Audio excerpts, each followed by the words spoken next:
Coming up on today's wrestling news, WWE is planning a massive 2026 Hall of Fame. It's a night of surprises, returns, and surprise returns on Madison Square Garden Raw. Speaking of which, Shane McMahon was at MSG for John Cena's final Raw. And Tony Khan will sit down with Ariel Helwani. We'll tell you why this absolutely rules. I'm Adam Wilborn. I'm Michael Hamflett. And this is the news. So, John Cena has only 2 appearances left in WWE as part of this final run with the company. Obviously, he's going to be at War Games. We found out last night he's going to be wrestling Dominic Mysterio in an IC title rematch. Yep. And then, of course, we have his final appearance at Saturday night's main event in Washington for his opponent to be determined, Gunther. But may not be the last we see of him in WWE because... not really a surprise to hear this, but confirmed by Brian Alvarez, it looks like John Cena is going to be going into the 2026 WWE Hall of Fame. Alvarez writing, believe his Cena is very likely in the 2026 Hall of Fame and a main eventer as well. Obviously, it was his final Raw match last night, tagging with Sheamus and Rey Mysterio. Did like the bit afterwards, or in the middle of the match, I should say, when Sheamus went, no, you stand in the middle, you can't see me. He obviously started his career way back in 2002. One of the biggest stars this industry has ever created. An obvious headliner for the Hall of Fame. Do you remember who's already in the Hall of Fame class of 2026 already? 2026? I do not. Stephanie McMahon was, of course, yeah. Announced to be inducted on. Was that a Saturday night's main event they confirmed it They for? did a flip reverse, didn't they? Because she'd surprised Triple H. How did it take? Yeah. How did it take just hang? Was that WrestlePalooza actually? I can't remember. They got that was it. They got takes. There you go. Give me a minute, I got some news, but I need a second. I had to walk back down to the ring. You see how heavy these tightened back things are? Engine tried to drag Hogan around the building on one of these things once. Oh, take needs a minute. Anyway, you're in the Hall of Fame. See you later. That's right. Give me some goddamn oxygen. I got Triple H a book. Oh yeah, I forgot he's a booker for Triple H. John Cena, of course, already in the Wrestling Observer Hall of Fame in 2012, which was recently legitimised because they finally put CM Punk in. Oh yeah, after the whole hubbub. Punk and Cody year, wasn't it? 2025. Big year for big names in the Fed and Hall of Fames, I suppose. Yeah. John Cena going to the Hall of Fame now feels opportune, doesn't it? Yeah. I think WWE were very clever with how they've made all of this John Cena's last, in spite of the fact that, it's wrestling. There's never really a last, and it's all about kind of matches and official full-time contract John Cena versus every other John Cena. Yeah. So what do we know about John Cena being in the Hall of Fame already? Number one, as you point out, a natural, guaranteed headliner that would one day be certain to go in any year. But to have him follow up immediately from this retirement means what? Is that he can appear at WrestleMania as well, probably on both nights when they do the rollout of the legends along the stage. So there you go. You still get to see John Cena if you're back in Vegas. Seeing the Luxor, John. Fingers crossed we'll see you there too. You'll be able to see John Cena in Allegiant if you didn't get the chance last year. Look, this is very much the usual conversation around the WWE Hall of Fame. There is no criteria of entrance, but if there was, John Cena would meet every single one. Absolutely. This is one of those times where there's very little sort of divisive conversation about what merits entry or anything like that. As we've said time and time again, what merits entry is the power players within WWE sitting around a table being like, them? And somebody else going, yeah, all right. Yeah. And potentially if they can sell a few tickets to whatever version of the live event they do. Last year, Triple H went longer than one of his own WrestleMania matches in front of an audience, mostly of WWE people that were asleep. They're sleeping. Big weekend, come on, let's it get on was. with it. But presumably, a bit like in Madison Square Garden last night, more on that in a second, it'll be a big ticket item. And one assumes that they could probably, put this in an arena again if they wanted. They can put it in any of the venues in Vegas. Well, there's in an arena, if anything, probably. Might bloody have to again after last year. And expect to sell plenty of tickets to see John Cena's big speech. There's that interview that he's done, the long form one, dropping on the day of his Saturday night's main event, which may serve as a bit of a primer to a Hall of Fame induction speech. But yeah, expect a big one around John Cena going in as the main event candidate. Who inducts him? Ooh, I don't know. If B squared? Well, I imagine if they give him like a seat in the crowd and Cena shouts him out, you can get at least a little bit of a win. Yeah, come on. You know, and he's got a second generation link to the company nowadays as well. I don't know, but that in itself will become its own speculation, I suppose. It's a bit like picking You think Triple H, because it's obvious. Yeah. But he might be busy with, the Steph side of things. Yeah. But then double bubble, who cares? But you could also go for like a career rival, like Randy Orton or someone like that. You could go for a career rival. You know what else you could go with? Yeah. You know how they sort of kind of ran out of ways to like lure Steve Austin back to WrestleMania weekend. So they're like, should we put matches in? Should we put you and Brett in? You got to come in for putting you and Brett in. Yes. Like, should they just be like, you were like the biggest star. Can you end up the other biggest star? And they're just be like, well, like X gazillion quid. Go on then. Can I ride my bike to the ring? Go on. Just don't do that again. And Dwayne says, actually, I'll do it. Yeah, it's like, I'll take that spot, thank you. The Rock is a shout. Like The Rock, they got The Rock. I want to say it was 2008. I apologise for out in the year there, but they got The Rock when Rocky Johnson, maybe Peter Maivia, but definitely Rocky Johnson. He was shooting on Cena, wasn't he? Yeah, that was kind of what kicked all off. But he was kind of nowhere near live WWE appearances at the time, and that was the one where they were like, "Yeah, but come on, it's your dad," and he was like, "All right, fine." And he put the suit on, he cut the promo and all that kind of thing. thing. Please let it be The Rock. I love him so much. Wouldn't surprise me if it was The Rock actually for John Cena. Yeah, there will be a laundry list of names, no doubt. Imagine plenty of them will be shooting their shot online in the days to come. Look out for basically anybody that John Cena's ever wrestled. Yeah, probably me if anything. Imagine they're like, please welcome to induct John Cena into the WWE Hall of Fame. It's Kevin Federline. It's former WrestleMania opponent, kind of, Elias. JBL, please be careful with what you say. Yeah, John Cena, Hall of Fame 2026, if that's your cup of tea. And why would it not be? I'm sure WWE will be putting tickets on sale to that very soon. Indeed. Speaking of tickets, WWE sold loads of them to Madison Square Garden last night. Expect some obnoxious figures dropping on how much those things costed. But it did sell the building out for John Cena's, or as good as, sell the building out for John Cena's final night. Not bad for a company that's allegedly struggling. On Monday Night Raw and in Madison Square Garden. And with that came a sense of ceremony. We talked about this on the Raw Preview podcast. We will talk about it in depth on the Raw Review podcast later on the WhatCulture Wrestling podcast YouTube channel. But yes, it was a night of big surprises, big returns, and a little bit of both. Up and down the show, we had the return of AJ Lee coming to the aid of Maxine Dupree, being revealed as a secret trainer. Well, not so secret trainer. We kind of thought it might be her. Becky Lynch once again trying to cheat in an effort to desperately defeat Maxine Dupree in her Intercontinental title defense. AJ Lee made the return, stopped Becky Lynch cheating, stopped her in the tracks, and resulted in Maxine Dupree becoming the Intercontinental Champion. AJ Lee later said that, even though she'd kind of come back just to support her husband, there was just something about Becky Lynch that got on her nerves, only to be interrupted by Rhea Ripley, who asked if she could have a conversation. We can assume that maybe both AJ Lee and Becky Lynch will be the fifth women on their respective War Games teams. Now Charlotte's actually bloody decided to show up. We think. Elsewhere. Now, if Becky's on the opposing team, she's definitely in War Games. Yeah.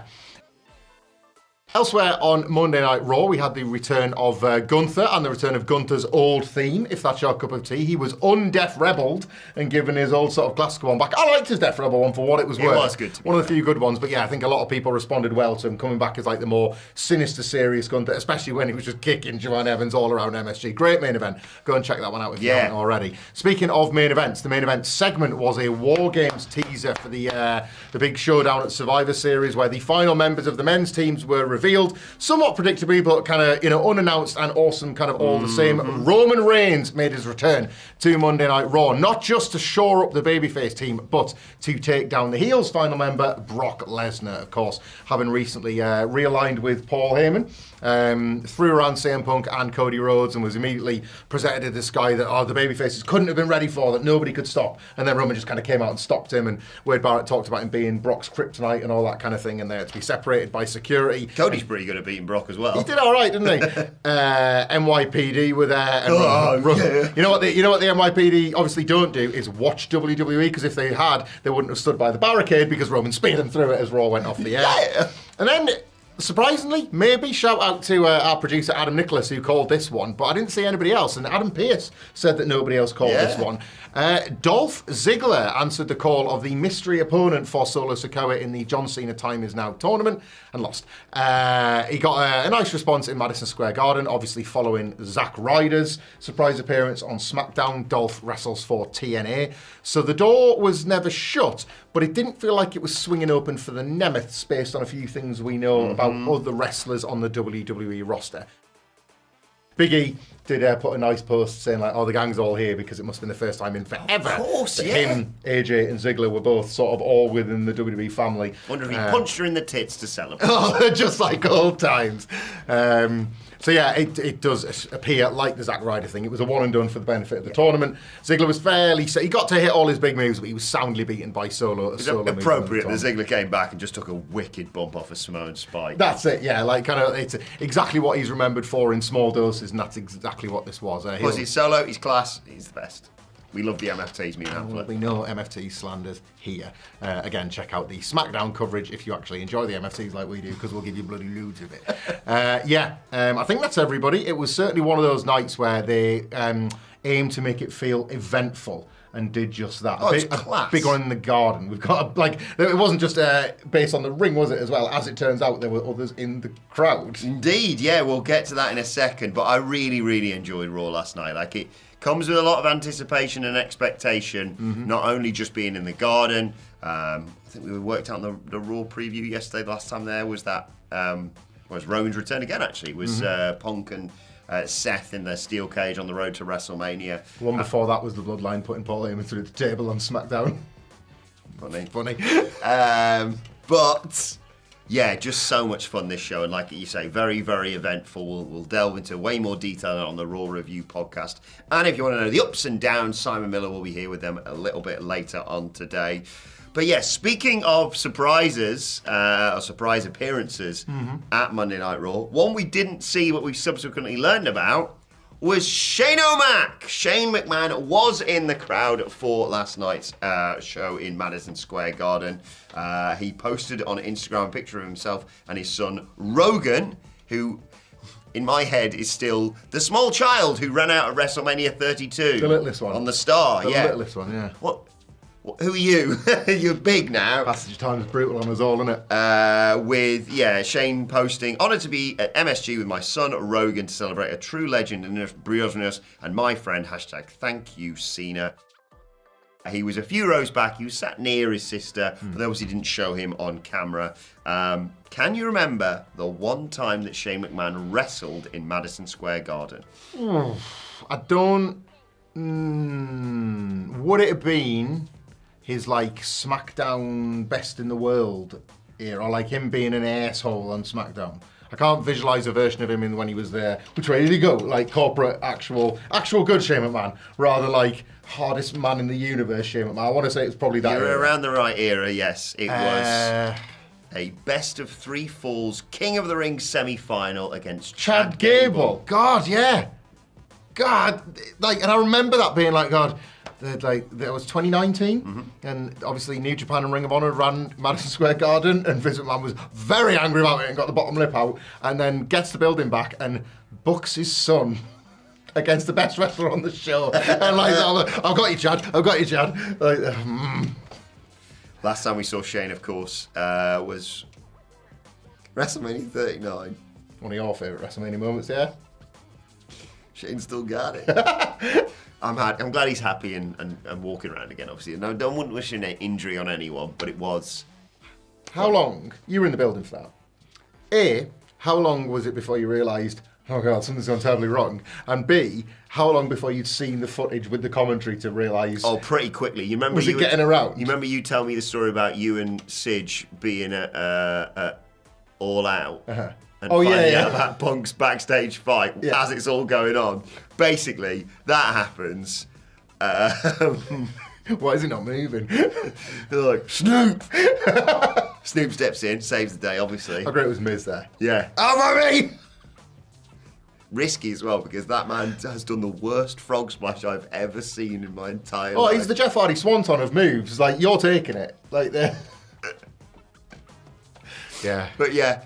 And then, like, obviously, I shouldn't be injured. But then also, I didn't want him, like, there was all the places, like, LA Knight could have been in that spot, basically. Yeah. I think, was that the year that Bobby Lashley was just trotted out on the stage to say, I won the 100 or something like that? Is that anything? Yeah. Like, Is this anything? and they had like Steve Kettle or whatever it was the night before, wasn't it? Yes. Aye. They're like, here he is, it's Steve Kettle. It's the big man himself. Yeah. Or whatever. So yeah. But yes, happy that Shane had a good time, and obviously he's got a great relationship with Cena. Yeah. Yeah, as you mentioned, Don't need to see him step back in the ring ever again, though. Not featured on camera, which was perhaps pointed. Stephanie McMahon is currently, they say that, the McMahons by name, Triple H is obviously in there, but the McMahons by name, just big fans. Yeah. WWE these days, but obviously she's always got podcasts and stuff to promote and is going in the Hall of Fame.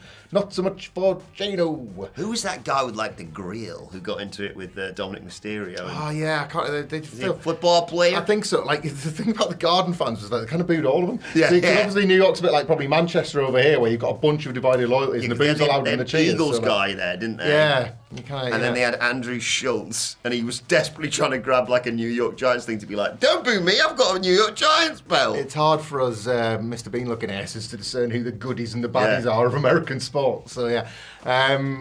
I'll tell you who's been both a goodie and a baddie in American sports coverage is Ariel Helwani, and this is a juicy one.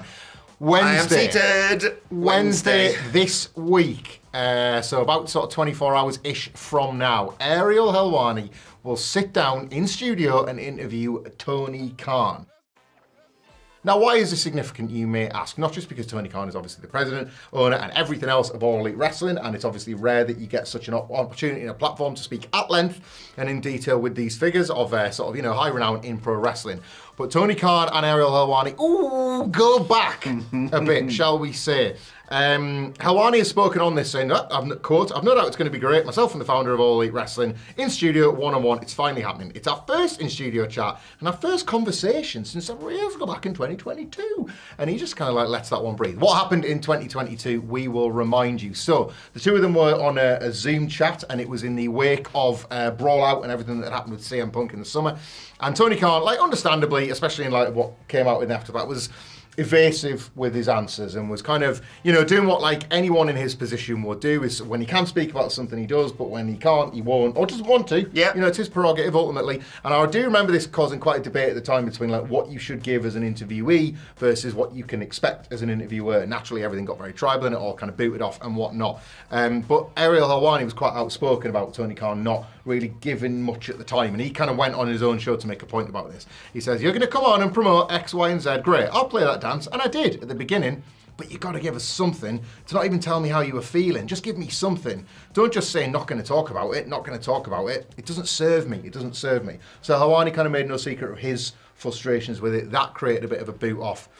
And then, going into 2023, Ariel Helwani was on one of the WWE post-show panels where the journalists, and in some cases, in inverted commas, journalists, would sit down in that mixed room, shall we say, to ask questions of Triple H. And Tony Khan wasn't none too pleased with that. In one of his best tweets, and it's a long list of Tony Khan tweets when he is on one, just the most Tony Khan set of characters in a row. He tweeted, "You're a fraud at Ariel Helwani. You're as legitimate as a reporter as at Tony Schiavone." Hashtag AEW Rampage. So we got the plug in, knowing how much that tweet would be shared. Kind of brilliant, but like outright just calling him on it, sort of like calling him on his biases. At this point, Helwani's coverage, subjectively, had lent a bit WWE, so Tony Khan was maybe kind of like lashing out, getting his point across, being like, funny that you flagged this up with me, and now you're getting nothing from Triple H with his cheaters on and his pen and his, everything's fine, thanks for the invite and all that, whatever. Bit of bad blood stemming from that. And then, of course, we'd be kind of remiss if we did not mention in early 2024 when CM Punk, arm brace and all, went on Ariel Helwani's show, went long. It was the first time them two had met up for several years. He always would do these long-form chats with Ariel, and it had been years since he'd done it. He went into like pretty much every grisly detail, not just about Brawl Out, but more specifically about Brawl In, the fight that took place with Jack Perry at Wembley. The ripple effect of that was AEW screening the security camera footage on Dynamite. That went well. Oh boy, and kind of just like showing the footage that illustrated that what Punk said was mostly true, but completely vindicated. Yeah, nobody comes out with that very well. Truthfully, AEW was going through a little bit. Samoa Joe does. Yeah, true. Blood on the Towel goes out and has a 5/3.5 star match at Wembley immediately afterwards. So, All of that might just be nonsense, gossip, whatever to you, but if you're anything like us, it's pretty juicy and pretty exciting. What's going to happen? Presumably, these things don't happen without lots of conversations taking place before and in the background, whether or not it's people contacting people or Helwani and Tony Khan. I feel like in our little bubble here in the wrestling community, this is like eyes of the world stuff. 100%. Everybody will be glued to this. What's the... he's in the studio, he's in the building with him. This is not a Zoom call. Like, there will be body language cues, there'll be all sorts. I don't imagine this is going to get out of hand and anyone's going to flip a table, but I will be fascinated to see if they address some of this little icky business that has gone on with them over the years. If Tony Khan is simply at his promotional best and he's excited to talk about the success of Blood and Guts and what's coming up in AEW's future, plug in whatever he wants to plug, that evening's Dynamite. Will there be mentions of CM Punk? Will there be mentions of WWE? Tony Khan is rarely moved to speak about, the Coca-Cola, Pepsi. Hasn't he? It's fascinating. I like to say, lots of water under the bridge, but like, how choppy is that water? Oh, exactly. This is the thing. You can agree to all that stuff, but when that red light goes on, it's go time. Wouldn't it be really funny if they only talk about Fulham and Nottingham Forest, though? It could happen. It could happen. Because like Sunderland are playing Fulham at the weekend. They've already beaten Nottingham Forest, so we're kind of the ghosts of the all the easy games. This is it. We're like, you're kind of brushing aside your Chelseas and your Arsenals. Yeah. And it's like we haven't played any proper teams yet. So. Brentford and West Ham. So do you reckon... Oh, no, I was going to say, do you reckon TK might be at the game on Saturday and I remembered it's full gear this weekend? So yes, he's just going to jet back and forth between them. I'm gonna have my eyes peeled for Shad. I saw Shad at Forbidden Door and I was like, that man has got all right out the A's. There is somebody that walks in a room and everybody just stops and stares. Shad's here. I can't remember what match was happening, but I couldn't Shad Khan. Shad Khan. Seen it. Yeah, very, very excited for that. Wednesday, you say? Yes, in studio for that one. And keep an eye out for our amazing podcast, of course. They'll be on the way a little bit later on today. But let us know your thoughts on everything we've discussed in the comment section below. Don't forget to like, share, subscribe. And for the time being, why not entertain yourself with this video right here? I have no idea what it is, but I'm sure it's bloody great.